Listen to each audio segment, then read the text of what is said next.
شكرا السيد الرئيس. في انتظار مجيء السيد وزير الداخلية لإعطاء توضيحات حول القمع الممنهج للمسيرات السلمية التي يعرفها المغرب، نحيط علما مجلس النواب الموقر بالفاجعة التي وقعت اليوم على شريحة الأطباء. أكثر من 6000 طبيب كانوا معتصمين أمام وزارة الصحة وكانوا يتوجهون في مسيرة سلمية إلى البرلمان. والدول الديمقراطية كتحترم الناس ملي كيكونوا يحترموا القانون، إلا أننا نحن في المغرب لازلنا نشاهد أن هناك اعتداءات، وعلى من؟ على خيرة ما أنتجه وأفرزه هذا المجتمع، إنهم الأطباء. شنو هي الحصيلة السيد الرئيس؟ 40 حالة ديال الإصابات المتفاوتة الخطورة.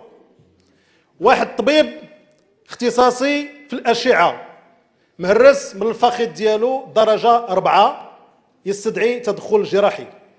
واحد آخر مهرس في الفخذ، واحد في اليد. الضرب على الرأس، واش هذه القوات القمع الهمجية اللي كتضرب على الرأس ماذا تريد؟ أن تقتل الناس؟ جوج تاع الأطباء مضروبين في الرأس تاعهم، عندهم ردود في المخ ديالهم، حالة ديال الغيبوبة، بالإضافة إلى الضرب والردود على مستوى البطن والأجهزة التناسلية للأطباء والطبيبات.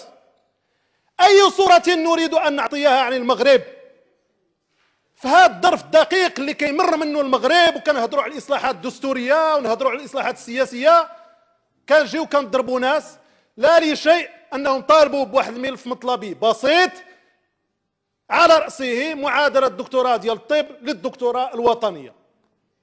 هذا كل ما في الأمر، وإذا بهذه القوات القمع الهمجية البلطجية تتدخل بهذا، وهذا سلوك غير مقبول وغير مرفوض، وهذه صورة سيئة لا على الحريات العامة ولا على حرية التعبير ولا المسيرة السلمية. شكرا سيد الرئيس.